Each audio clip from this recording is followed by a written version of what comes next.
नमस्कार। मैं पंडित समर्थ चौबे राजाराम ज्योतिष केंद्र से आप सभी दर्शकों का स्वागत करता हूं।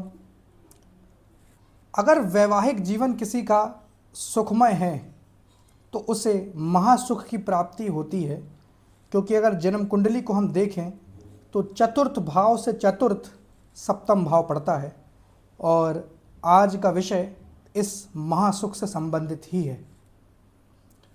प्रिय दर्शकों, जब भी मैं विवाह की चर्चा कर रहा हूं तो मैं सिर्फ और सिर्फ एक वैवाहिक जीवन की सुखदता की यहाँ पर चर्चा करने के लिए उपस्थित नहीं हुआ हूँ।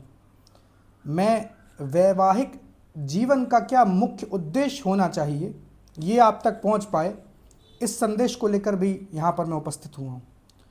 आज हम समझेंगे कि विवाह में विलंब क्यों होता है, विवाह में विलंब कराने वाले कौन से ग्रह हैं और विवाह का योग हम अपनी जन्म कुंडली पर कैसे देख सकते हैं।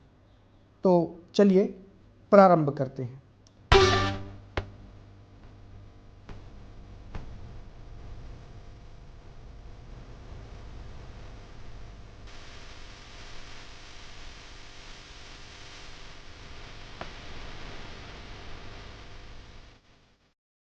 प्रिय दर्शकों, हम जब चर्चा विवाह की कर रहे हैं तो इसमें सबसे मुख्य ग्रह देव गुरु बृहस्पति हो जाते हैं। देव गुरु बृहस्पति ही विवाह कराने वाले हैं और पति के कारक हैं स्त्री के लिए, और मुख्य रूप से पत्नी का कारक शुक्र है किसी पुरुष के लिए। लेकिन दोनों ही कुंडलियों में विवाह कराएंगे देव गुरु बृहस्पति ही। देखिए प्रिय दर्शकों, अगर हम गोचर कुंडली से देखना चाहें तो जब किसी व्यक्ति की राशि से गुरु लग्न में हो, तृतीय स्थान में हो, पंचम में हो, सप्तम में हो या नवम में हो, तो ऐसी स्थिति में उस व्यक्ति उस जातक के विवाह होने का योग बनता है। मान लीजिए किसी ग्रह की दशा चल रही है, उस ग्रह की दशा में सप्तमेश यानी सेवेंथ हाउस के लॉर्ड की अंतरदशा प्रारंभ हो जाती है, तो ऐसी स्थिति में भी व्यक्ति का जो है विवाह होने का योग बनता है। पुरुष की कुंडली में यदि किसी ग्रह की दशा में मान लीजिए सप्तमेश की ही दशा चल रही है, उसमें शुक्र का अंतर आ जाए तो ऐसी स्थिति में भी विवाह होता है।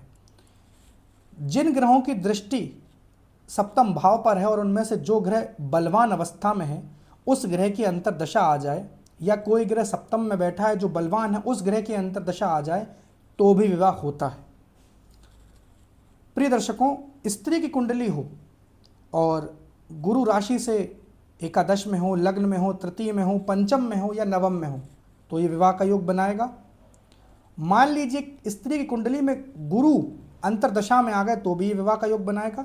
और जो अन्य मैंने चीज़ें आपको बताई, जो स्थितियां मैंने आपको पहले बताई, जो पुरुष की कुंडली पर लागू होंगी वहीं मूल रूप से स्त्री की कुंडली पर भी घटित होंगी। हम बात कर लेते हैं कि विवाह में विलंब कराने वाले कौन से ग्रह हैं।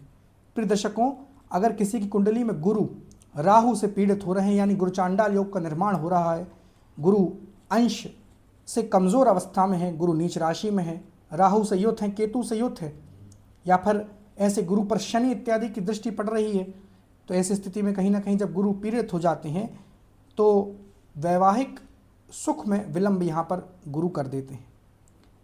दूसरा ग्रह प्रिय दर्शकों मंगल है। अगर आपकी जन्म कुंडली में मंगल कहीं ना कहीं सप्तम भाव से संबंध बनाए हुए हैं तो ऐसी में कई बार देखा गया है कि विवाह जो है विलंब से होता है, और मैंने अधिकतर कुंडलियों में विवाह विलंब से करना ही श्रेष्ठ कर देखा हुआ है। आज हमने इन विषयों पर चर्चा करी कि विवाह में विलंब कौन से ग्रह कराते हैं और विवाह कराने का योग कब प्राप्त होता है।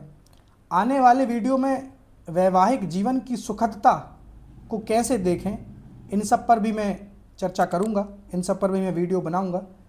अभी आप सभी से इजाज़त चाहूँगा, पुनः फिर मुलाकात होगी, तब तक के लिए नमस्कार।